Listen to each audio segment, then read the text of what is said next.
Hola, bienvenidos al módulo número 9 del curso Bases de la Fisioterapia y Neonatología. El día de hoy veremos el tema de dolor neonatal y su manejo.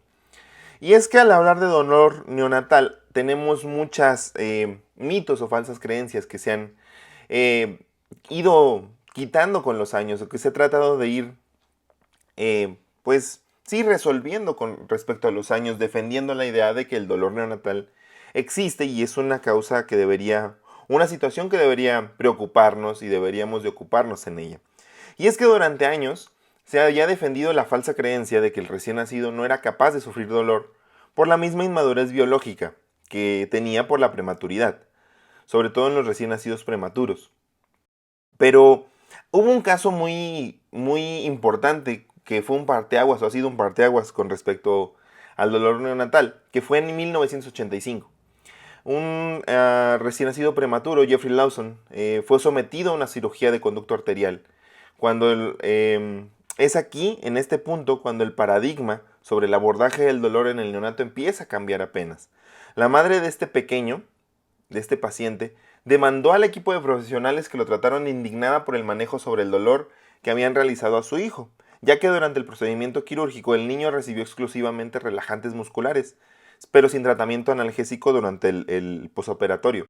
Esta concepción errónea que se tenía del dolor en el neonato motivó pues justo esa insuficiencia en el tratamiento que recibió con respecto al dolor. La denuncia que realizó su madre, que efectuó, no obtuvo los frutos esperados, ya que para ese momento, en los 80, no se reconocía el dolor en el niño, pues justo por la condición de prematuridad y por la cuestión de la inmadurez. Sin embargo, este momento, esta situación, este suceso y el apoyo que recibió la denuncia por parte de otras familias y de otras personas generó interés en la investigación oficial del tratamiento del dolor en recién nacidos. Entonces fue un punto de partida muy interesante que sucedió en los últimos años. Actualmente existen datos suficientes para afirmar que el neonato es capaz de percibir dolor. El reconocimiento de la existencia del dolor en el recién nacido, su tratamiento, se han convertido en uno de los principales puntos de buena práctica clínica en los servicios de neonatología. Entonces, si algo podemos afirmar al día de hoy, es que el dolor neonatal es real. No es algo que nos inventamos, no es algo que queremos justificar nada más porque sí, no. Es real y hay bases que fundamentan el hecho de por qué existe el dolor neonatal. Hay suficientes investigaciones al día de hoy que apoyan la idea del dolor neonatal. Ya no solamente lo defienden, sino que se han investigado sobre otras vertientes con respecto al dolor neonatal. Entonces, algo que sí no podemos negar es eso, que es real. Pero bueno, si ya reconocimos al dolor a nivel científico y la comunidad médica ha reconocido el dolor neonatal, ¿por qué minimizamos el dolor de los recién nacidos? O sea, ¿por qué hacemos menos el hecho de que los recién nacidos tienen dolor? ¿Porque no pueden comunicarse? ¿Porque no hablan? ¿O solamente porque no pueden expresarlo? ¿O porque nos parece que es algo mínimo? O sea, que es un dolorcito y ya después se le va a pasar y que no va a tener ningún problema. No, o sea, realmente va a tener o pudiera tener muchas consecuencias que veremos más adelante. Entonces deberíamos de pensar, en general todos los profesionales de la salud que están en constante atención del recién nacido, deberíamos de ponernos a reflexionar el por qué seguimos haciendo menos el hecho de que el recién nacido sufra dolor. La Asociación Internacional para el Estudio del Dolor había definido desde el 79, desde 1979 al dolor como una experiencia sensorial y emocional desagradable asociada con un daño tisular real o potencial, o descrita en términos de dicho daño. Pero es hasta el 2020 que la Asociación Internacional para el Estudio del Dolor propuso una nueva definición, la cual es mucho más acertada a la anterior. El dolor es una experiencia sensorial y emocional desagradable asociada o similar a la asociada con daño tisular real o potencial. ¿Qué quiere decir esto? Que no es necesario que haya un daño tisular real o potencial para considerar que es dolor o para considerar que la persona puede sufrir dolor. Las siguientes consideraciones fueron tomadas en cuenta para la nueva definición, cosas que vamos a ir desglosando ahorita un poco. Primero, el dolor es una experiencia personal influenciada en diferentes grados por factores biológicos, psicológicos y sociales. Ya no solamente el hecho de que tengamos un daño tisular o una afectación a nivel biológico, es considerado dolor, sino que también experiencias psicológicas o sociales pudieran provocarlo, pudieran influenciarlo. Segundo, el dolor y la nocicepción son fenómenos diferentes. El dolor no puede ser inferido solamente por la actividad de las neuronas sensoriales, y es que la nocicepción, de manera muy resumida, es el proceso fisiológico en el cual los receptores del dolor, los nociceptores, detectan estímulos potencialmente dañinos, el calor intenso, la presión, alguna herida. La nocicepción se encarga de transmitir esta información al sistema nervioso central para alertar al organismo sobre posibles amenazas. El dolor, por otro lado, es una experiencia subjetiva y multifacética, ya que resulta de la interpretación de las señales de la nocicepción en el cerebro. En otras palabras, el dolor, pues es la respuesta subjetiva y consciente a la percepción de un estímulo potencialmente dañino. El dolor puede variar, aparte de eso, o sea, puede variar en intensidad, duración y calidad, y puede estar influido por cuestiones emocionales, cognitivas o sociales, lo que lo distingue de la simple nocicepción. La nocicepción solamente es el proceso de detección y transmisión de señales de daño potencial en el cuerpo. Entonces, tomando en cuenta estas diferencias, por eso es importante entender el por qué ahora cambia mucho la definición con respecto al dolor. Por último, las personas aprenden al concepto del dolor a través de las experiencias de vida. Aunque si bien la interpretación subjetiva o la descripción verbal del dolor debe ser aprendida de experiencias previas, la percepción del dolor no requiere experiencia previa. Entonces, en el caso del recién nacido esto impacta mucho, porque la percepción del dolor no requiere que éste haya tenido experiencias previas, ¿ok?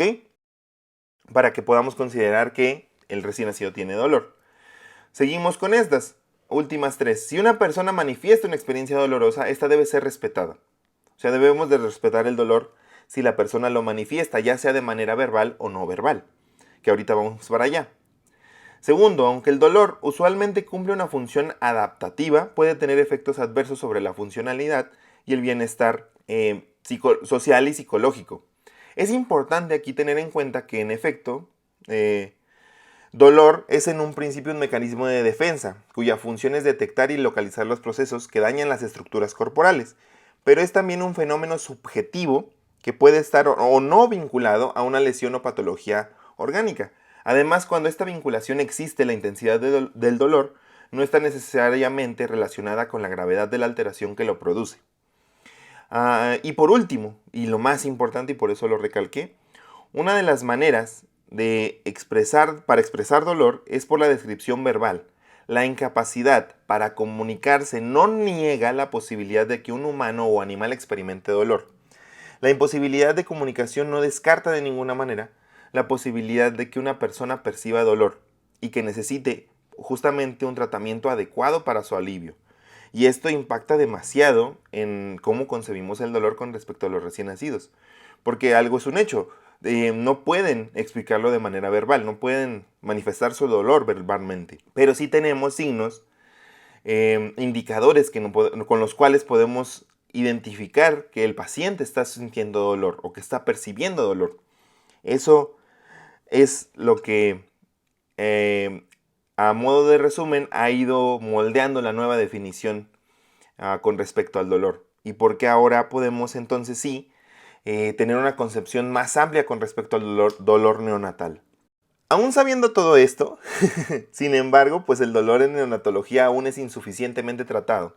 Las causas probablemente puedan sustentarse en el mito de la inmadurez del sistema nervioso central, que quiere decir que muchos abogan al hecho de que porque la inmadurez, todavía las vías no están lo suficientemente mielinizadas o no están lo suficientemente desarrolladas, las estructuras como para percibir y sentir el dolor. Eso es una vil mentira.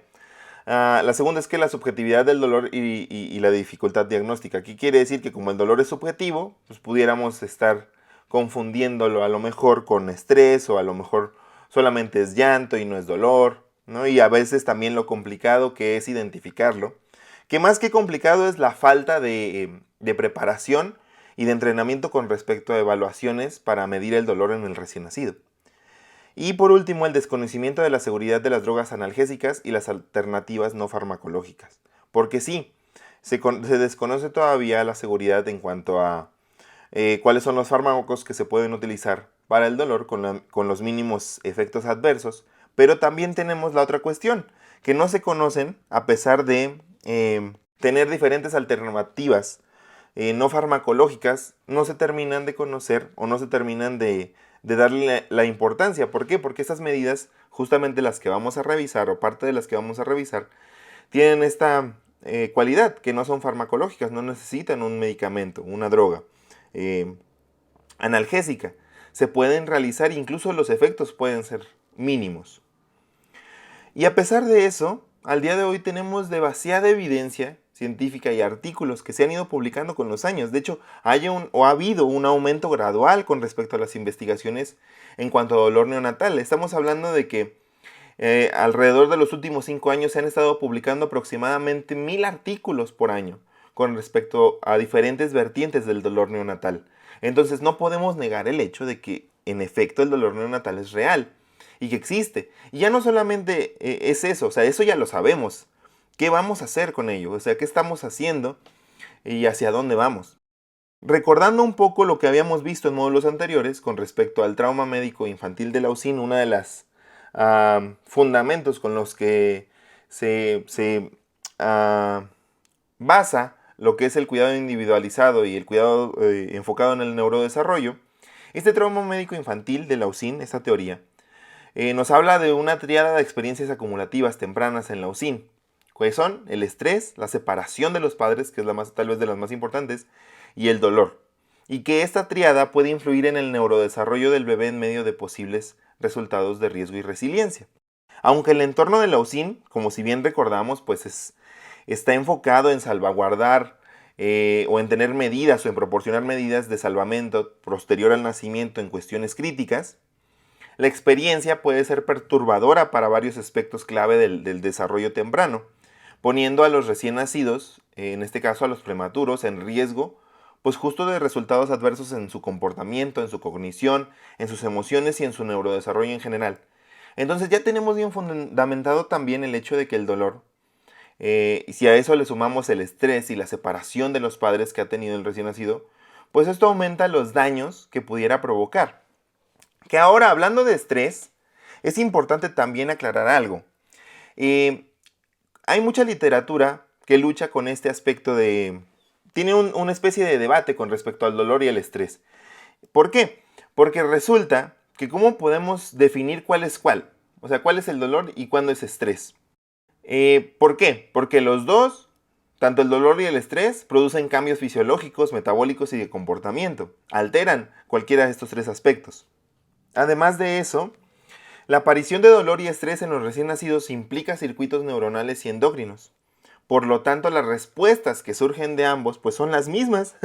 Lo que distingue entre ambos, o sea, lo que diferencia entre ambos, es el estímulo que los desencadena.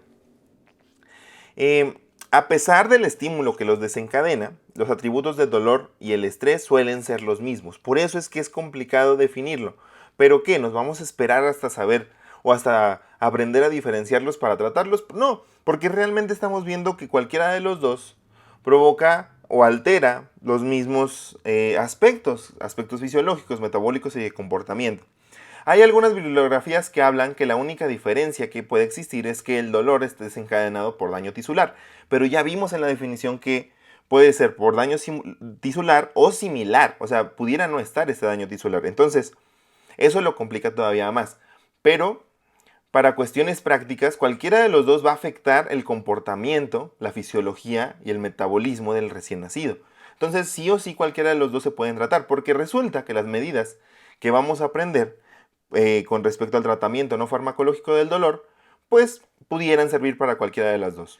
Porque al final de cuentas las consecuencias de las condiciones debidas al dolor y al estrés en los recién nacidos a corto y a largo plazo van a conducir a cambios en la neurobiología, en el comportamiento, lo que a su vez va a afectar el deterioro de la calidad de vida y por lo tanto pues es importante anticipar, prevenir y abordar el dolor y el estrés pues de los recién nacidos para crear pues justo una alta calidad en el servicio y tener miras al futuro con respecto a eso. Entonces, independientemente de que al día de hoy no se hayan todavía tratado de definir bien cuáles son las diferencias entre dolor y estrés, se tiene que tratar de igual manera. De una u otra forma se tienen que tratar.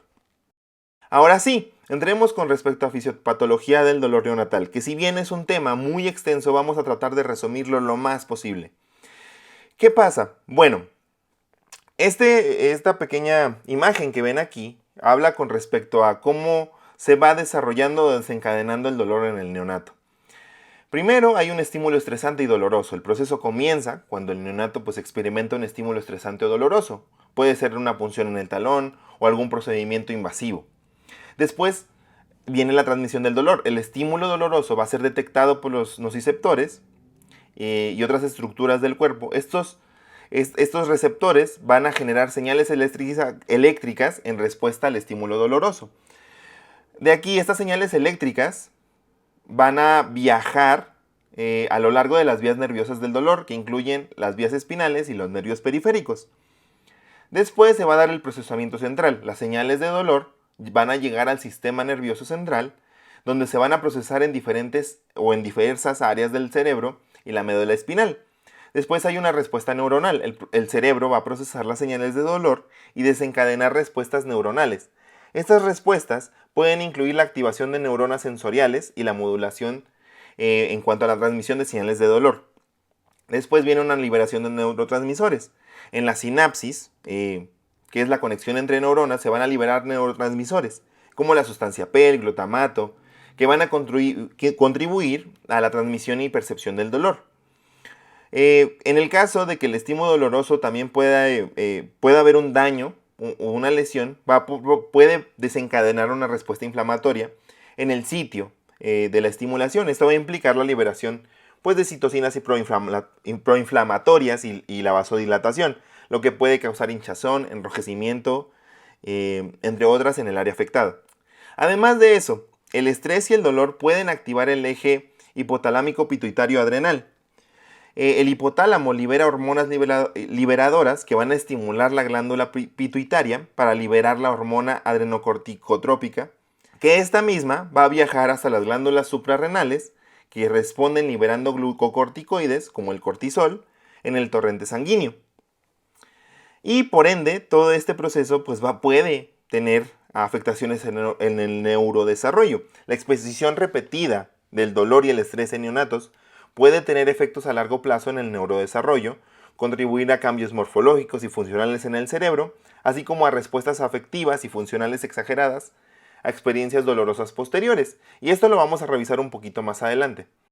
Hay que tomar en cuenta que si bien no vamos a poder profundizar tanto en fisiopatología del dolor, porque es un tema muy extenso y hasta cierto punto complicado en el aspecto de que son ciertos procesos, no es tan fácil como lo acabo de resumir. Esto solamente es para tener como una idea de cómo se desencadena.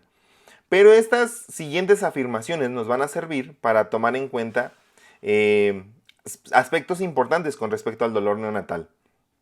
Primero, los componentes anatómicos y funcionales que intervienen en la percepción de los estímulos de dolor, ya sea el hipocampo, el sistema límbico, el diencéfalo, los neurotransmisores y receptores glutaminérgicos o incluso opioides, están presentes antes del nacimiento del niño. O sea, si el niño nace a término, todas estas estructuras que tienen que ver con el dolor o con la percepción del estímulo doloroso ya están presentes antes del nacimiento. Quiere decir que se desarrollan en la vida intrauterina.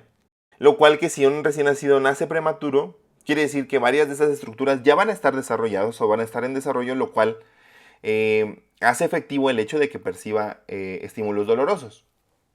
Segundo, la no mielinización significa transmisión más lenta del dolor. Esto quiere decir que la no mielinización o mielinización insuficiente no va a implicar la ausencia de transmisión de estímulo doloroso, sino una transmisión más lenta del mismo. Siguiente, la inmadurez del sistema nervioso hace a los recién nacidos vulnerables al dolor. La inmadurez del sistema nervioso y de los mecanismos inhibitorios del dolor convierten a los recién nacidos a término o pretérmino en pacientes vulnerables a este. En el neonato puede presentar respuestas fisiológicas y hormonales exageradas a un estímulo o a un mismo estímulo. Puede presentar estos cambios en presencia de un estímulo doloroso, que las que pueden producirse en pacientes de mayor edad o adultos. Entonces el hecho de la inmadurez no hace diferencia con respecto al dolor. A las 24 semanas de gestación, el sistema nervioso periférico de los bebés prematuros ya está maduro y completamente funcional, lo que va a significar que esto pueden transmitir impulsos de dolor de manera efectiva.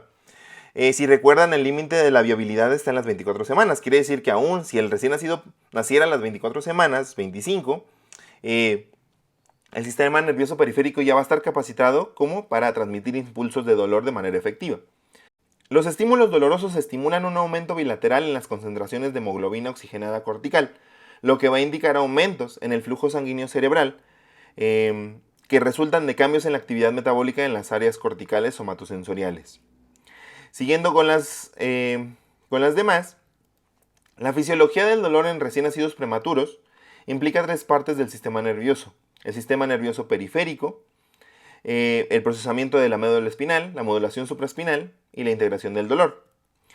Los bebés prematuros, los recién nacidos prematuros, pueden experimentar respuestas autonómicas al dolor, como un aumento en la frecuencia cardíaca, la frecuencia respiratoria, la presión arterial, junto con una disminución en la saturación de oxígeno, cambios en la presión intracraneal y niveles elevados de hormonas de estrés. Esas respuestas incluso pueden ser más pronunciadas en los bebés prematuros en comparación con bebés a término. Eso es muy importante y ahorita lo vamos a ver, estas diferencias que pueden existir con respecto al recién nacido prematuro y a término. Y por último, los bebés prematuros pueden carecer de neurotransmisores naturales como la dopamina, la noradrenalina, que son responsables de modular el dolor. Eso es muy importante porque no van a tener la capacidad de modularlo y de autorregularse. Esta falta de modulación puede hacer que los bebés prematuros sean más sensibles al dolor en comparación con los bebés a término.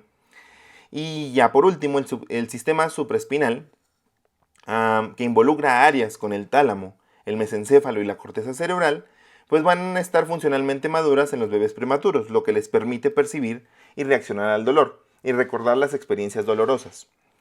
Entonces, tomando en cuenta estas afirmaciones, todas estas diferentes afirmaciones, podemos entender todavía más el hecho de que el dolor en el neonato es real y es válido.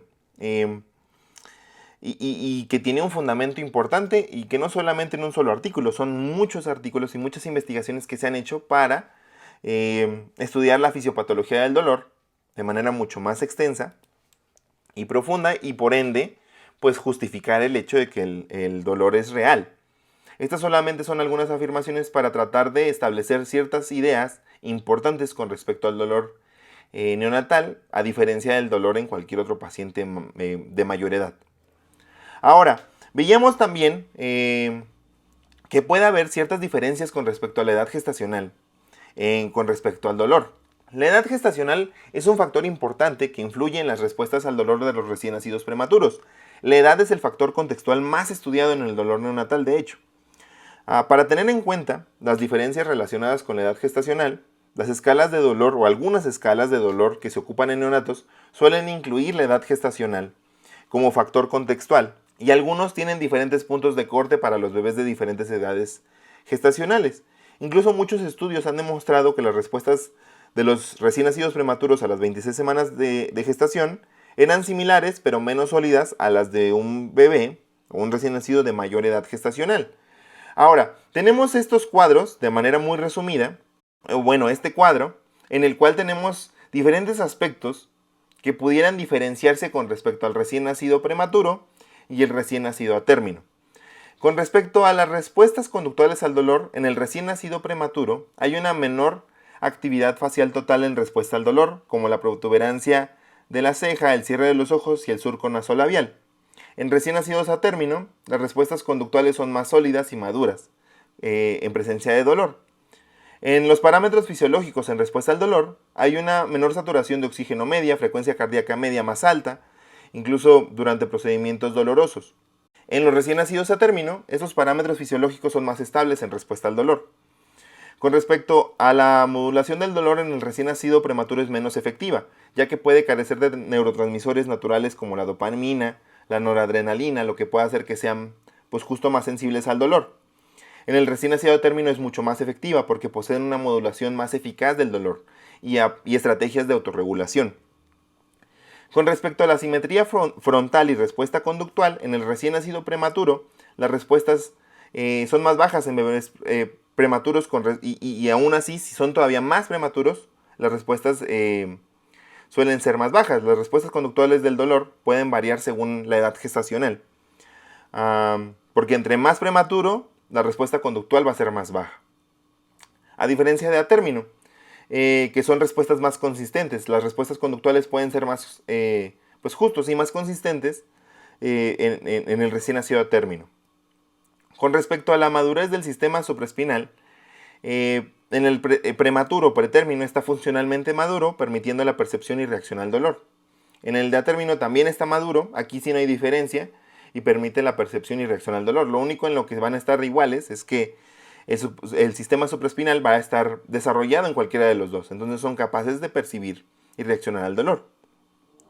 Y por último, el impacto en el neurodesarrollo, pues entre más prematuro sea el recién nacido, o simplemente el hecho de que sea prematuro, tiene un mayor riesgo de experimentar efectos adversos en el neurodesarrollo, debido justo a esta inmadurez de la que tanto hemos hablado en el sistema nervioso central. Y pues justo la exposición a procedimientos dolorosos repetitivos e innecesarios incluso, pues pueden afectarlo más. A diferencia del recién nacido a término. ¿Por qué? Porque tiene menos riesgo de experimentar efectos adversos en el neurodesarrollo, porque su sistema nervioso central ya está más maduro y apropiado justo para la vida extrauterina. Y además, al nacer a término, tiene menos posibilidades de entrar en una UCIN. Aunque sí hay sus casos, pero es menor comparado con el recién nacido prematuro. Por tanto, en porcentaje, pues está menos expuesto a procedimientos dolorosos. Además de eso, vemos que entonces el dolor tiene consecuencias, o pudiera llegar a tener consecuencias en el neurodesarrollo del recién nacido. Sobre todo hablando del recién nacido prematuro. Y hablemos un poco más o profundicemos más con respecto a estas consecuencias. La exposición temprana al dolor tiene efectos a corto plazo en las respuestas conductuales y fisiológicas, mientras que a largo plazo puede resultar en cambios en la sensación somatosensorial, la sensibilidad al dolor, el desarrollo cognitivo y emocional. Es por eso que la experiencia del dolor en la infancia pues tiene un impacto multidimensional con respecto a la sensación y respuesta al dolor, incluso en la edad adulta. Además de eso, es muy reconocido el hecho de que el dolor o una lesión aguda en recién nacidos pues puede ser o puede resultar en un factor de riesgo de daño neurológico permanente. Aquí tenemos una tabla en la cual podemos ver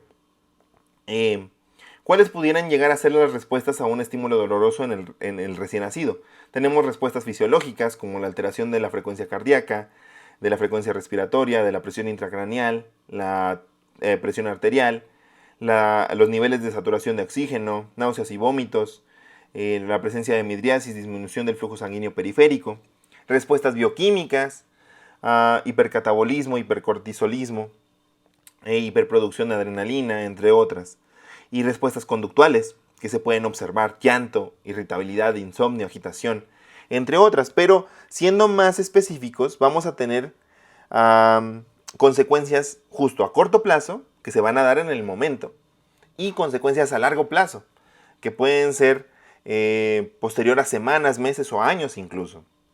Entonces revisemos un poco más estas consecuencias al dolor. Primero, veamos a corto plazo. Tenemos a nivel fisiológico que puede haber un aumento inmediato de la frecuencia cardíaca, de la frecuencia respiratoria y de la tensión arterial. Y un descenso en la saturación de oxígeno, además de presencia de secreción de insulina.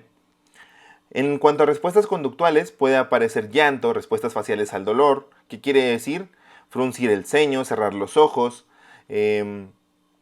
cambios en el surco nasolabial. Puede haber presencia de agitación, irritabilidad, alteración de los ciclos sueño-vigilia, embotamiento en las respuestas a procedimientos dolorosos posteriores, que esto quiere decir que después de la exposición inicial al dolor, las respuestas posteriores al dolor pueden ser menos intensas o menos sensibles. En otras palabras, la experiencia previa de dolor puede reducir la intensidad de la respuesta al dolor en situaciones futuras. Esto es muy importante. Con respecto a estrés y hormonas del estrés, puede haber liberación de hormonas de estrés como catecolaminas, glucagón, aldosterona y cortisol. Con respecto al neurodesarrollo, puede haber una interferencia en la maduración del sistema nervioso central. Con respecto a conductas alimentarias, puede haber una dificultad en la alimentación y succión inmediatamente después de procedimientos dolorosos. O sea que, posterior a estos procedimientos dolorosos o experiencias dolorosas, el recién nacido puede tener mayores dificultades para alimentarse o para realizar succión y deglución. Con respecto a reacciones psicológicas, puede haber dificultades emocionales temporales como la ansiedad y el estrés. Y por último, con respecto a la interacción entre la madre y el hijo, el dolor puede afectar la interacción entre este binomio inmediatamente después de eventos dolorosos o de procedimientos dolorosos. Entonces tenemos muchos efectos a corto plazo pues muy negativos para el desarrollo del recién nacido en general y para su condición médica y su calidad de vida. Y ya no solamente afecta al recién nacido, puede afectar también a su entorno, específicamente a su madre. Ahora tenemos las consecuencias a largo plazo, las cuales todavía deberían preocuparnos más, porque se pueden dar en las semanas posteriores, en los meses posteriores, incluso en los años posteriores, afectar incluso a la vida adulta. A nivel fisiológico, puede haber posibles efectos a largo plazo en el sistema cardiovascular. El riesgo de daño neurológico por patologías asociadas puede también aumentar con la presencia de hemorragia intraventricular, isquemia cerebral, entre otras. Con respecto a respuestas conductuales, puede haber posibles cambios en el comportamiento y el desarrollo emocional, incluyendo respuestas afectivo-funcionales, exageradas experiencias dolorosas posteriores. O sea, que sea más exagerada la respuesta por haber ya experimentado dolor anteriormente. De igual manera puede haber disminución a la sensibilidad al dolor.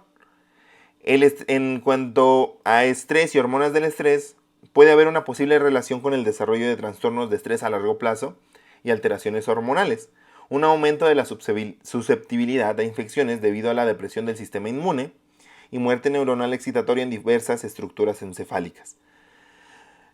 Con respecto al neurodesarrollo, puede existir un mayor riesgo de efectos adversos, incluyendo problemas cognitivos, emocionales y de aprendizaje. Entonces pudiera afectar también cuestiones que tienen que ver con funciones ejecutivas incluso.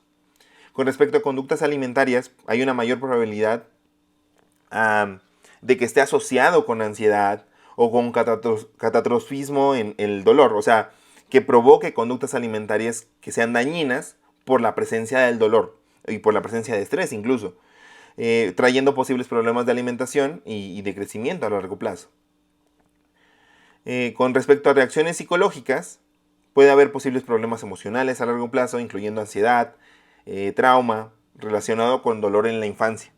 Y con interacciones de la madre y el hijo puede haber un posible impacto en la calidad de interacciones entre madre e hijo o y familia e hijo a largo plazo. Entonces, eso debería preocuparnos todavía más. O sea, si aparte estamos afectando a corto plazo el desarrollo del recién nacido y su calidad de vida, a largo plazo todavía más.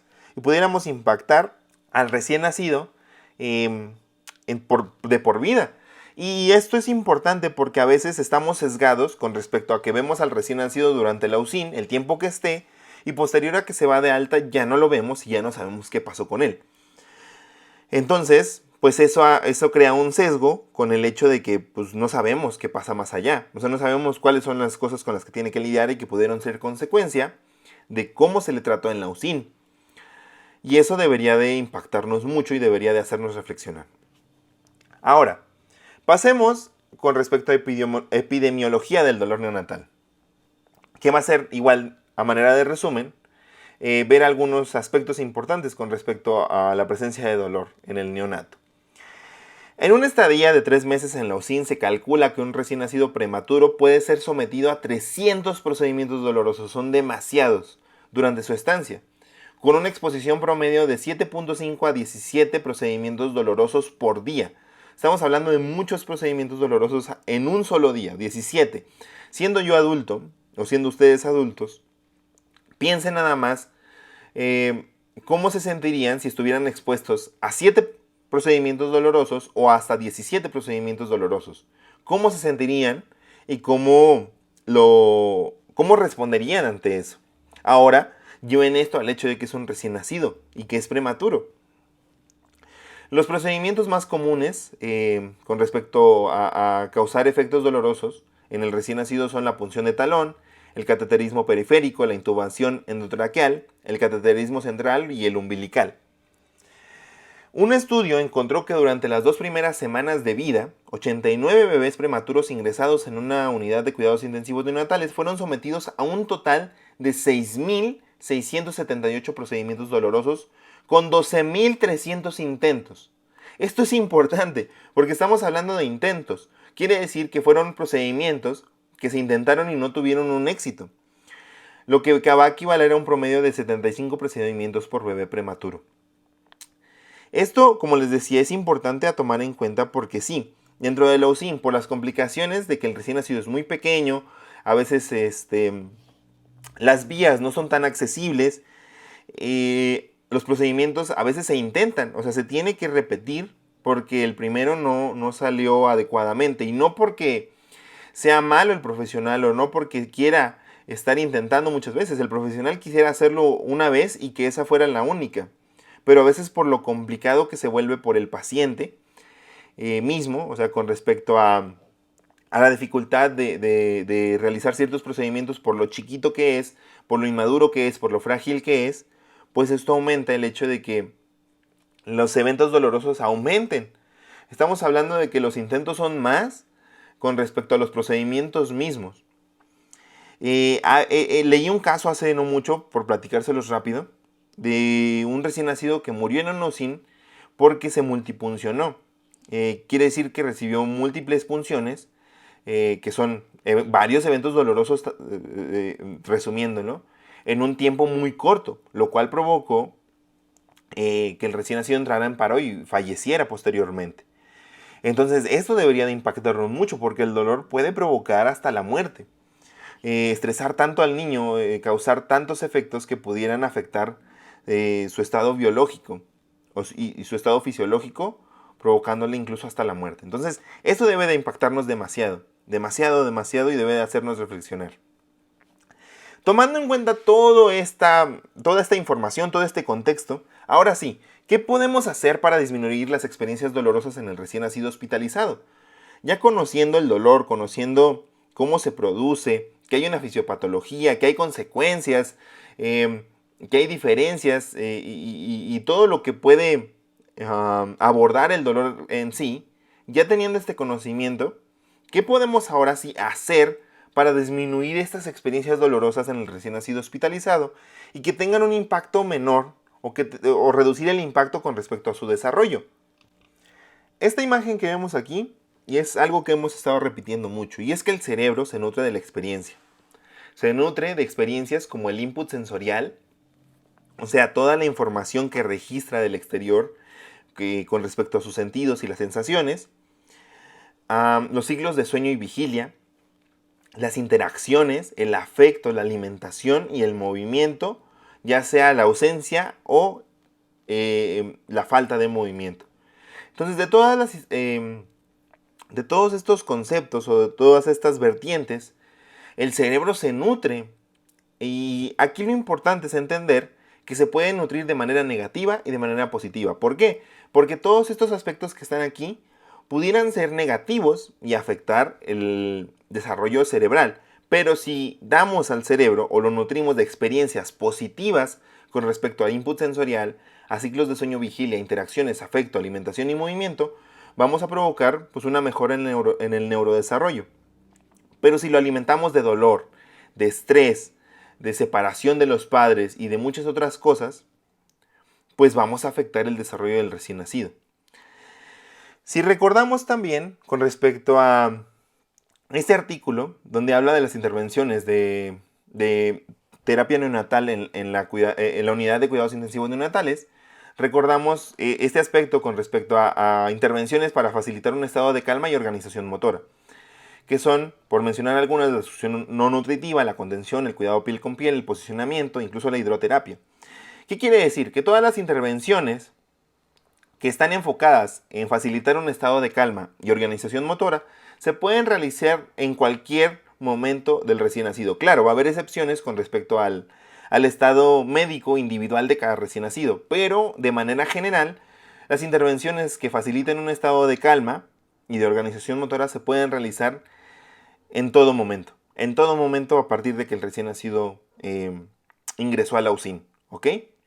Y hablando de las intervenciones dentro de terapia neonatal, vimos que una de esas intervenciones está el manejo del dolor no farmacológico, justo en el que nos vamos a enfocar hoy. En cuanto a intervención, también este esquema que vimos con anterioridad, también tenemos un aspecto con respecto al comportamiento, que como ya vimos está afectado o puede estar afectado por el dolor. Y tenemos también intervenciones que se pueden realizar. Esto solamente los puse para recordar un poco de lo que ya hemos visto y que sí hemos estado fundamentando el hecho de que dentro de las intervenciones de la terapia neonatal nosotros podemos hacer algo para facilitar un estado de calma, tratar sobre el comportamiento del recién nacido y sobre todo en el manejo del dolor y el estrés. Ahora sí, hablemos del manejo del dolor desde el aspecto de la terapia neonatal. Y lo podemos dividir en 4 secciones, desde el aspecto de la prevención, la evaluación, el tratamiento y la educación. E iremos viendo una por una. Con respecto a la prevención, podemos primero prevenir justo eventos iatrogénicos dolorosos, o sea, prevenir eventos que sean innecesarios y que a veces el personal de salud que está bajo el cuidado del recién nacido o que tiene que realizar un procedimiento, a veces puede provocar eventos dolorosos innecesarios. Entonces, en la medida de lo posible debe de haber comunicación suficiente, debe de haber organización, a manera de que podamos prevenir estos eventos dolorosos innecesarios en el recién nacido. Después tenemos la parte de la evaluación. Afortunadamente tenemos ya al día de hoy escalas de dolor validadas y ya bien estudiadas que podemos utilizar para estar constantemente evaluando el dolor, pero profundicemos un poquito más. Y es que no solamente se trata de utilizar la escala, sino de ver un abordaje un poco más integral con respecto a la evaluación del dolor neonatal. ¿Qué tenemos que hacer primero? Bueno, primero buscar signos de dolor. Estar conscientes de que debemos estar afinados en saber cuáles son los indicadores que me van a decir que el recién nacido está sintiendo dolor o está percibiendo dolor o está experimentando dolor. ¿Cómo voy a saber si el recién nacido tiene dolor o no? Solamente porque llora, pues resulta que pudiera ser, pero no del todo. Entonces necesitamos un entrenamiento con respecto a la evaluación global del dolor neonatal. Primero, ¿cuáles son los indicadores de dolor? Tenemos de primera instancia las constantes vitales o los signos vitales, la frecuencia cardíaca, la frecuencia respiratoria, la tensión arterial, la saturación de oxígeno, mismas que, como ya vimos, pueden afectarse a corto plazo en el recién nacido al experimentar dolor. Pero, ¿qué creen? Hay una variabilidad en la capacidad de respuesta autonómica de dolor en recién nacidos prematuros. ¿Qué quiere decir? Que algunos recién nacidos prematuros van a tener una incapacidad de respuesta autonómica. ¿Qué quiere decir? Que los constantes vitales pudieran no tener cambios a pesar de que el recién nacido esté experimentando dolor. Entonces tenemos otros indicadores: el comportamiento, la expresión facial, el llanto, cambios en la conducta, en el movimiento, en los ciclos de sueño y vigilia, por mencionar algunos. Entonces, ¿qué debemos hacer? ¿Solamente fijarnos en los signos vitales? No, debemos considerar ambos indicadores para tener un abordaje más global. Aparte de eso, debemos recordar que la evaluación no solamente es utilizar escalas y ya, sino tener un contexto más amplio. Primero, la evaluación tiene que ser individualizada. Enfocarnos en un recién nacido en específico y evaluarlo basado pues en sus características especiales y particulares. Después, tomar en cuenta el historial clínico. ¿Por qué? Porque podemos tener sesgos. Si el recién nacido tiene una patología de base o alguna situación clínica que pueda afectar las constantes vitales o incluso puede estar en sedación, entonces al valorar indicadores de dolor con respecto a constantes vitales pudiera haber sesgos o fallas. De igual forma debemos realizar un examen observacional. Se puede medir el dolor o evaluar el dolor sin necesidad de tocar al recién nacido, solamente con la pura observación. Entonces es necesario estar muy afinados con respecto a observar lo que es importante. De igual manera, estar entrenados con respecto a las respuestas conductuales que puede tener un recién nacido, para que no nos agarre en curva o no sepamos cómo debe de comportarse un recién nacido de manera basal o en un estado de calma. Conocer escalas de evaluación del dolor y saber cómo aplicarlas. La importancia de la comunicación multidisciplinaria, que quiere decir que se informe y que se esté en constante comunicación con el personal de salud, ya sea para cuestiones de procedimientos, de intervenciones de dolor o incluso para informar que el recién nacido tiene dolor. Y la importancia de la evaluación del dolor, pues justo a largo plazo. Una evaluación bien hecha o bien estandarizada y óptima, pues garantiza el manejo óptimo de intervenciones no dolorosas. Entonces, antes de realizar cualquier intervención no dolorosa o para disminuir el dolor, debemos de pensar en que debemos primero evaluar o debemos estar capacitados para evaluar de manera global al recién nacido con respecto a dolor. Hay que tomar en cuenta que lo vimos a menor edad, o sea, entre más prematuro sea el recién nacido, hay una mayor sensibilidad al dolor, pero también una menor capacidad de detectarlo. Pero afortunadamente también tenemos más herramientas para poder evaluar el dolor en el recién nacido. Y ya hablando específicamente de las escalas de dolor, existen al menos al día de hoy 29 escalas disponibles que evalúan el dolor en el recién nacido en publicaciones científicas en el área de neonatología, de las cuales 13 son unidimensionales, valoran solamente una sola dimensión o solo un aspecto o una sola variable, y 16 que son multidimensionales, que valoran diferentes aspectos, que incluyen tanto a recién nacidos prematuros y a término en situaciones de dolor agudo y en dolor crónico o dolor prolongado. Entonces, como les decía, ha habido un aumento gradual con respecto a investigaciones, ya no solamente referente al dolor neonatal, sino con respecto también a evaluaciones o a escalas para tratar de ver su validez, su eficacia, su viabilidad y estandarizarlas. ¿Ok? Entonces tenemos suficientes herramientas al día de hoy como para negar el hecho de que podemos evaluar el dolor. Es necesario que cualquier herramienta que se utilice, primero, o sea, esté estandarizada y esté validada, ¿ok? Para poder utilizarla. Además de eso, se ha observado que las herramientas, o sea, establecido que el hecho de utilizar herramientas de observación con respecto a constantes vitales y observar la conducta son las mejores para evaluar el recién nacido, el dolor en el recién nacido, porque recordemos justo que el recién nacido no puede expresar o es imposible que exprese el dolor de manera verbal. Para eso existen estas herramientas que se basan en las constantes vitales, en los parámetros vitales y en los comportamientos. Pero, ¿qué herramientas tenemos? O sea, ¿qué escalas tenemos? Porque mencionamos que hay muchas. Pero ¿en cuáles nos vamos a enfocar o cuál es la ideal? Primero tenemos que ser clínicos o tener un razonamiento clínico antes de utilizar cualquier escala de valoración. Esto quiere decir que yo ya conozco todo el contexto del recién nacido. O sea, todo lo que hemos estado estudiando en los módulos anteriores, yo ya lo tengo bien afinado. O sea, yo ya conozco al recién nacido, conozco los fundamentos de mi terapia, conozco la fisiopatología del dolor, conozco cómo se comporta un recién nacido, cuáles son los cambios comportamentales que puede tener o cambios de conducta, entre otras cosas. Entonces, si yo ya tengo esa clínica y esa experiencia con respecto a eso, ya voy a saber guiar una adecuada exploración o una adecuada evaluación. Además de eso, es importante que tomemos en cuenta que en el recién nacido, pues va a haber variables con respecto a la edad gestacional. O sea, va a haber cambios con respecto a los signos vitales dependiendo de las semanas de gestación que tenga el recién nacido. Y eso solo por mencionar algo, porque puede haber también cambios en el comportamiento, en el movimiento y en las necesidades propias que puede tener cada recién nacido. Incluso en cómo perciben el dolor. Aquí, en este cuadro, tenemos varias escalas con las cuales se puede medir el dolor. Por mencionar algunas, porque ahí les digo demasiadas. En la que nos vamos a enfocar para fines de este módulo es en la escala PIP, que ahorita la vamos a ver, que es una escala multidimensional, que quiere decir que evalúa varios aspectos o diferentes variables, como la expresión facial, cambios fisiológicos, estado comportamental. Además, toma en cuenta la edad gestacional del recién nacido. Evalúa el dolor agudo, o sea, el dolor en el momento en el que se produce el evento doloroso. Y se puede utilizar en recién nacidos prematuros desde 24 semanas hasta nacidos a término. No hay un rango de edad, o sea, tenemos un rango muy amplio en el cual se puede utilizar. Tiene buena fiabilidad, buena sensibilidad, buena viabilidad. La utilidad establecida está ya más que validada.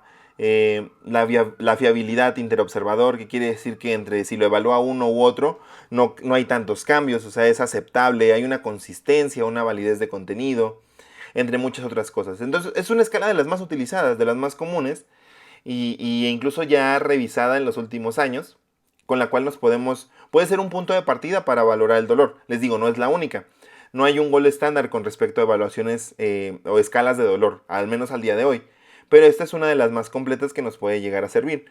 Aclaro, no la única ni la última en utilizar. Porque, ¿qué pasa? Por ejemplo, hablando de la escala que se encarga de valorar signos en la cara o cambios con respecto a la expresión facial,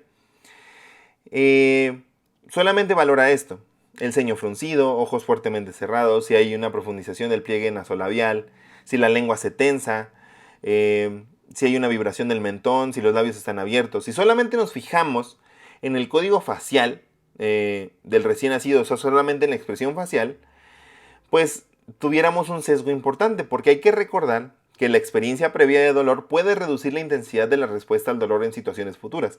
¿Qué quiere decir esto? Que el recién nacido puede experimentar dolor, pero pudiera no mostrarlo en su cara. O sea, pudiera físicamente en su cara no mostrar que está experimentando dolor, pero no por eso quiere decir que no tenga. Por lo cual se vuelve en cierta medida, se limita esta evaluación, no porque sea mala, porque si es utilizada tiene buena viabilidad también y fiabilidad y todo eso, pero se vuelve, se queda corta en aspectos en los que el recién nacido pueda haber ya un cambio con cómo responde al dolor. Por eso es que la PIP es una de las escalas más utilizadas. El perfil de dolor del prematuro, en este caso esta escala está revisada, evalúa 7 ítems, ¿ok? 7 aspectos, 7 indicadores. Y se puntúan del 0 al 3.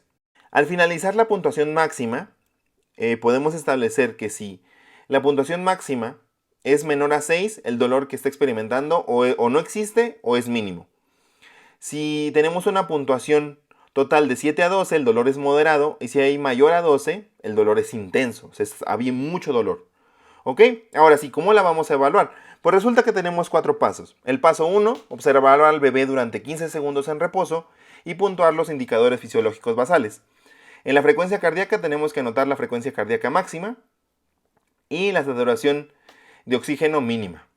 Y también ver el comportamiento basal, o sea, observar al recién nacido. Paso 2, observar al bebé durante el procedimiento y 30 segundos después y evaluar el cambio en indicadores físicos y fisiológicos. Otra vez, evalúo la máxima frecuencia cardíaca y la menor saturación de oxígeno y la duración de las acciones faciales. Si el bebé requiere oxígeno, antes o durante el procedimiento se le va a asignar una puntuación de 3 en el ítem de saturación de oxígeno.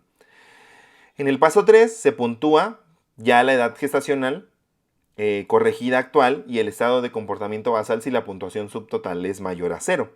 ¿Qué quiere decir? Que si yo evalué lo primero y me sale 0, a eso le sumo, perdón, es mayor a 0, o sea, a partir de 1, yo ya le aumento la edad gestacional y el estado de comportamiento basal. Y el paso 4, calcule la puntuación total sumando la puntuación subtotal, la puntuación de edad gestacional y estado comportamental basal. Ahora, se los leí muy rápido, vamos a verla paso a paso, ¿ok? Paso 1, observar al bebé durante 15 segundos en reposo y puntuar máxima frecuencia cardíaca, menor saturación de oxígeno y el comportamiento basal, ¿ok? Entonces yo tengo mi monitor y sucede que yo observo el monitor durante 15 segundos. Normalmente las constantes vitales tienen unas ciertas variaciones, entre 1, 2, 3, con respecto a cada constante vital. Entonces, supongamos que yo estuve viendo el monitor durante 15 segundos y durante esos 15 segundos la frecuencia cardíaca estuvo variando entre 120 y 115. ¿Cuál fue la frecuencia cardíaca máxima? 120, ¿ok? Esa la anoto. Después, mi saturación de oxígeno estuvo variando solamente entre 99 y 98, no cambió de esos dos. ¿Cuál es la mínima? 98. Entonces anoto, mi saturación de oxígeno menor fue 98. Ahí tengo mis datos, todavía no los utilizo, o sea, no los uso en la tabla, solamente los tengo anotados aparte. Ahora sí, observo a mi bebé. Resulta que lo observo y no tiene cambios en la expresión facial, está tranquilo, está relajado, su frente está relajada, los ojos están relajados, su expresión completamente es de calma. ¿Ok? Entonces yo ya evalué mis signos vitales, ya evalué la situación en la que está el recién nacido, ya lo tengo ahí. Vamos al paso 2. Ahora sí, hago mi procedimiento, hago mi terapia o hago cualquier intervención que yo realice. 30 segundos después evalúo máxima frecuencia cardíaca, menor saturación de oxígeno y la duración de las acciones faciales. O sea, si hay cambios en la expresión facial.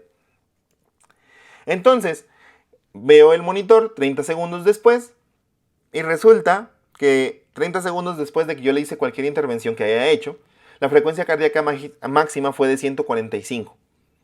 Y la saturación de oxígeno la menor fue de 89, quiere decir que bajó con respecto a cuando yo inicié mi valoración. Entonces ya tengo estos dos parámetros también. Ya tengo los de inicio y ya tengo los de los posteriores al procedimiento.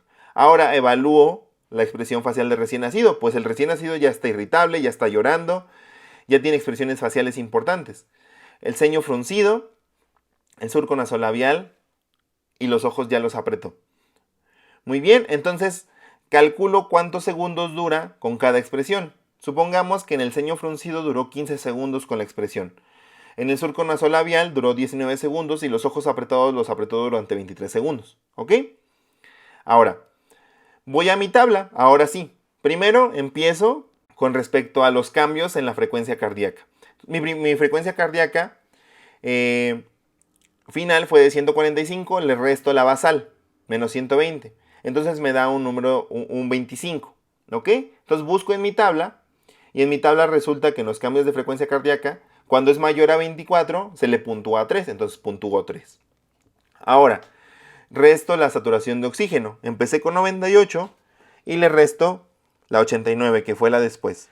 Y me da un resultado de 9. Entonces busco en mi tabla, en mi escala, y resulta que en el descenso de la saturación de oxígeno basal, si es mayor a 8, o le tuve que poner oxígeno al recién nacido, pues lo puntúo como 3. Entonces, como tuve 9, es mayor a 8, le pongo 3. ¿Ok? Entonces ya llevo 2 puntuaciones.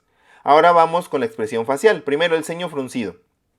Resulta que el ceño fruncido duró 15 segundos. Entonces en mi tabla yo veo que entre 11 y 20, si el tiempo en segundos fue entre 11 y 20, se puntúa 2. ¿Ok? En ojos apretados duró 23 segundos. Aquí me dice en mi tabla que si es máximo a 20 segundos se debe de puntuar 3. Entonces ya llevo 2 y 3, ¿ok? Y el surco nasolabial. Si hay un cambio en la expresión del surco nasolabial, en este caso fueron 19 segundos. Entonces entra dentro de lo moderado porque fue de 11 a 20. Puntúo 2. Entonces ya tengo también la puntuación con respecto al ceño. Perdón, a la expresión facial. Entonces ya le voy sumando. Ya tenía la saturación de oxígeno 3, la frecuencia cardíaca 3, la saturación de oxígeno 3. Ahora, en el ceño fruncido tengo 2, ojos apretados tengo 3 y el surco nasolabial 2. Hago mi suma subtotal y resulta que tengo 13, ¿ok? Y si recordamos, en el paso 3, si el subtotal fue mayor a 0, en este caso sí, porque fue 13, además se le suma la edad gestacional corregida actual y el estado de comportamiento basal. Entonces resulta que el recién nacido nació a las 32, pero para el momento en el que yo lo estoy evaluando ya tiene 34 semanas de gestación corregidas. Entonces le puntúo, según las semanas, 1, ¿ok? Porque está dentro de las 32-35, porque tuvo 34. Ahora, ¿cómo estuvo el estado comportamental basal? ¿Cómo lo encontré? Lo encontré tranquilo y durmiendo. Entonces dice que si lo encontraste tranquilo y durmiendo, tienes que aumentarle 3.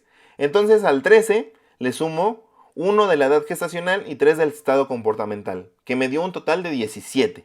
Entonces mi resultado total o mi puntuación total es 17 de mi escala para valorar el dolor. Y me voy otra vez a calcular la puntuación total, sumando la puntuación subtotal, esto que ya hice, la edad gestacional y estado comportamental basal, y al final me da justo 17. Me voy a mi indicador con respecto a cómo está sintiendo dolor. Si recordamos, mayor a 12 es un dolor intenso y yo tuve 17. Es mucho dolor el que le estoy provocando o el que le provoqué al recién nacido posterior a esta evaluación. Posterior a esta intervención.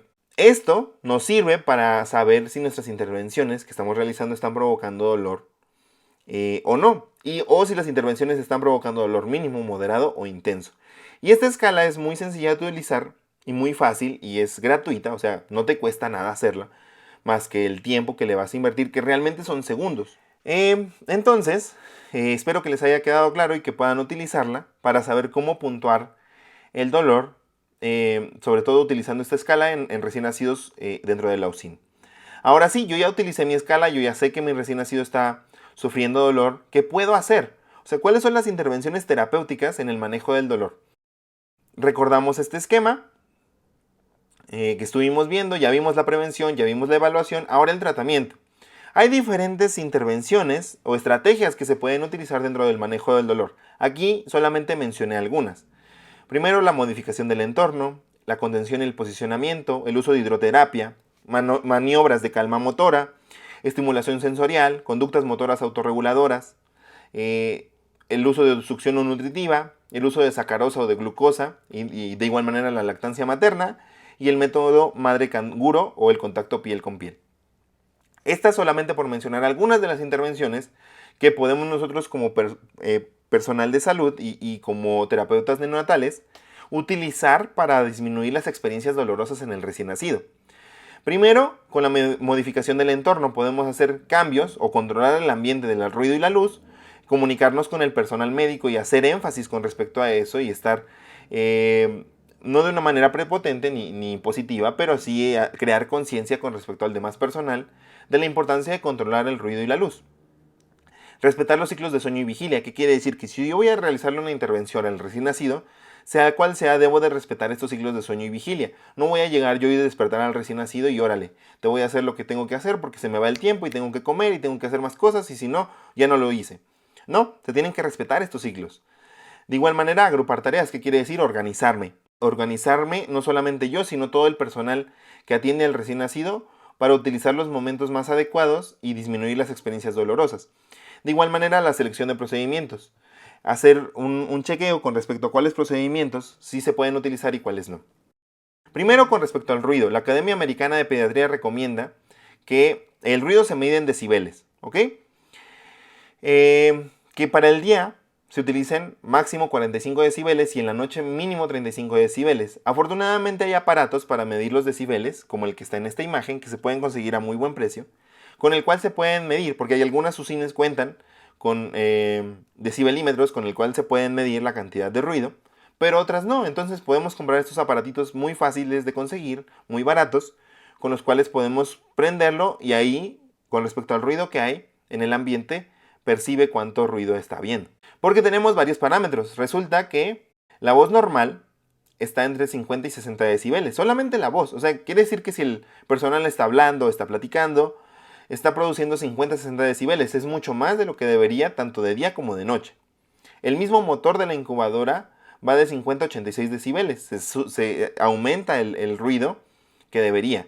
Las alarmas, el radio, igual 45 a 86 decibeles. Abrir la ventanilla de la incubadora 92. Apoyar la mamadera sobre la incubadora de 92 a 112. Abrir o cerrar la puerta inferior de la incubadora 110 a 116 decibeles. Golpear la incubadora para estimular al recién nacido, o sea, llegar como si fuera pececito de pecera y pegarle, que es una práctica muy mala, de 130 a 140, es muchísimo ruido. Entonces debemos de considerar que debemos disminuir la cantidad de ruido que hay en la unidad de cuidados intensivos neonatales, asemejando a lo que se vería el vientre materno, o sea, tratar de que el ambiente sea lo más cercano a lo que debería de ser con respecto a la vida intrauterina. Entonces disminuir todo el ruido posible. Lo mismo con la luz, hay aparatos para medir la cantidad de luz que hay. Normalmente cuando se realiza una evaluación o algún procedimiento específico en el recién nacido, cuando se presenten las luces, se utilizan desde 1000 hasta 1500 luxes. Pero resulta que algunos consensos hablan que en el día la luz debe oscilar entre los 100 y 200 luxes, preferiblemente de luz natural, en la UCIN, eso es lo que debería de haber. Y en la noche, aproximadamente debería haber una cantidad de 50 luxes, o sea, de luz, de cantidad de luz. Es lo que debería de haber, pero a veces hay más porque se prenden todas las luces, porque no veo, porque es que tengo que hacer varias cosas y no alcanzo a ver, entonces le prendo la luz y el neonato como quiera. No, porque resulta que mayor a 100 o 150 luxes altera el ciclo circadiano o puede afectar el ciclo circadiano en el recién nacido, afectando, claro, los ciclos de sueño y vigilia. Tenemos que también utilizar estrategias para modificar eso. Si a veces no se puede, o sea, si es muy necesario la luz, pues podemos utilizar justo como en la imagen. Tapar al recién nacido o crear o utilizar una sábana o utilizar algo para, o incluso un antifaz que se utilizan con la fototerapia para reducir la cantidad de ruido, de luz que está percibiendo el recién nacido. Entonces, Si bien no podemos disminuir todo eso, podemos modificar el entorno. Lo mismo con el ruido, se me olvidó. Hay algunas formas en las que las enfermeras a veces crean especie de taponcitos ligeros para disminuir la cantidad de ruido. O sea, ponerle pequeños taponcitos al recién nacido. Incluso hay orejeras que, si bien son más caras, pudieran también utilizarse. Siguiendo con esto, se puede también utilizar la contención y el posicionamiento, que es una plática, un módulo que vamos a ver más adelante. Pero sí, la idea de que el recién nacido esté bien posicionado y bien contenido puede ayudar o disminuir en la cantidad de dolor que percibe. Lo mismo en la hidroterapia, que si bien también conlleva cierta experiencia y cierta comunicación y cierta evaluación, también se puede utilizar. Es una estrategia importante que en los últimos años ha tenido una fundamentación con respecto a que sí se puede utilizar y no hay ningún problema en usarla siempre y cuando se haga con el cuidado debido. Lo mismo con las maniobras de calma motora, que si bien son técnicas que nos permiten lograr funciones por medio de la relajación, mismas en las que no podríamos abordar, por lo que nos llevaría mucho tiempo poder estudiar una por una. En el caso de la estimulación sensorial solamente mencioné la estimulación vestibular. Esta estimulación vestibular se da de manera muy sencilla. A veces pensamos que debemos llegar con el recién nacido y hacerle ejercicios, moverlo o estarlo movilizándolo, moviendo piernas y brazos, y no. El simple hecho de mecerlo o de balancearlo en los brazos, una actividad muy normal y que incluso pudiera no considerarse terapéutica porque todas las mamás, todos los papás los hacen con sus recién nacidos, o sea, los mecen, los balancean, pues resulta que esta es una manera, una estrategia de estimulación vestibular. Pero tenemos, con respecto a la estimulación vestibular, ya al día de hoy, pues ciertos parámetros importantes. Por ejemplo, si el recién nacido, a partir de las 32 o 33 semanas de gestación, la estimulación vestibular se debe de hacer de 2 a 3 minutos, ¿ok? Llegando a edades un poco más maduras, de las 37 semanas a las 40 semanas, mínimo se debe de estimular vestibularmente 7 minutos. O sea, como mínimo 7 minutos debo de estar meciéndolo o balanceándolo, ¿ok? Aquí lo importante con respecto a la estimulación sensorial es que las experiencias sensoriales positivas, apropiadas, impulsan el desarrollo cerebral. Entonces debemos darle experiencias sensoriales positivas. No solamente a nivel vestibular, sino con respecto a todos los sentidos. Pero aquí, siendo específicos, tenemos ya un parámetro de cómo podemos realizar este balanceo. Y esto enseñarlo a los padres, ¿ok? Lo mismo podemos realizar conductas motoras autorreguladoras, que quiere decir guiar o facilitar estas conductas que tienen que ver con el movimiento y que ayudan a autorregularse al recién nacido. Llevar manos a la cara o manos a la boca, que esto es guiar al recién nacido a que aproxime sus miembros a la línea media o que se mantenga durante la línea media. Lo mismo el simple hecho de sonreír o mirar, sobre todo con la familia o con la mamá, y guiarlo a la succión de mano, ¿no? Que son conductas motoras autorreguladoras en el recién nacido. De hecho, que en muchos recién nacidos a término y sin ninguna alteración suelen realizar de manera natural, ¿ok?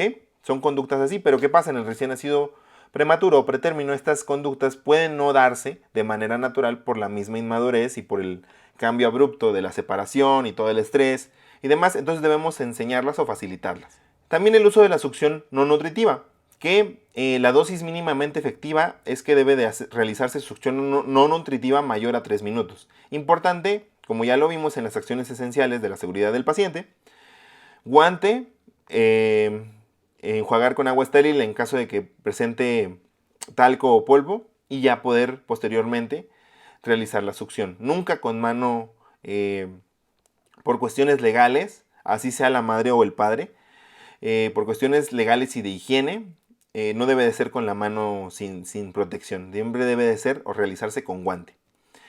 La succión no nutritiva en bebé se va a referir pues justo a la succión que tiene como objetivo no alimentar al bebé o que no tiene el objetivo de alimentarlo. Simplemente es una acción autónoma. Como si el bebé se chupara el pulgar o chupara un chupón o un chupete. Y puede ser facilitada pues por nosotros como terapeutas. Podemos utilizar el guante y permitir que el bebé chupe el dedo sin que haya flujo de alimento. Esta succión no nutritiva se utiliza muy a menudo como una estrategia justo para eliminar o aliviar el dolor y el malestar en situaciones clínicas o en bebés prematuros. Algunos de los efectos beneficiosos de la succión no nutritiva con respecto al alivio del dolor pueden ser que trae un efecto calmante, disminuye la respuesta al estrés al dolor, libera endorfinas, lo cual va a ayudar justo también a aliviar el dolor, promover una sensación de bienestar. Incluso ayuda a reducir la ansiedad. Puede ayudar a reducir la agitación, la irritabilidad del llanto, sobre todo cuando el recién nacido se enfrenta a procedimientos médicos dolorosos. Incluso si nosotros nos coordinamos con el personal médico y de enfermería, si se le va a realizar alguna intervención que es dolorosa, pudiéramos estar realizando, si no afecta el procedimiento, pudiéramos estar realizando succión no nutritiva mientras se le está realizando el procedimiento y así pudiéramos minimizar la cantidad de dolor que va a percibir. Lo mismo el hecho de sacarosa y glucosa, que son estrategias que ya están también muy estudiadas. Resulta que para el hecho de la sacarosa, la dosis mínimamente efectiva con la sacarosa al 24% es de 0.1 mililitros. En el caso de aquí en México que utilizamos más la solución glucosada, la dosis mínimamente efectiva de glucosa al 10% es de 1 a 2 mililitros que se puede utilizar. ¿Cómo se administra? De vía oral, ya sea poner la cantidad de glucosa o de sacarosa en el dedo y proporcionársela por medio de una jeringa o de un chupete. ¿Cómo se debe administrar? 2 minutos previo al procedimiento. O sea, si se le va a realizar un procedimiento doloroso o que va a causar dolor, 2 minutos antes se le debe de administrar. Lo mismo 2 minutos después de que se le realizó. Porque resulta que el efecto máximo se puede lograr o puede durar hasta los 10 minutos. Incluso hay algunas investigaciones que hablan que hasta una hora posterior a la administración de la sacarosa y de la glucosa puede llegar a tener tolerancia a procedimientos dolorosos. Entonces es una medida muy fácil y muy económica de utilizar de igual manera. O sea, si podemos coordinarnos con respecto a ver, vas a realizar una intervención dolorosa o cierta intervención, pues dame 2 minutitos, le aplico esto, le haces la intervención, mejoramos o disminuimos la cantidad de dolor, finalizando otra vez, le administramos la cantidad necesaria, 2 minutos después del procedimiento y listo. Y disminuimos en gran medida la experiencia dolorosa en el recién nacido.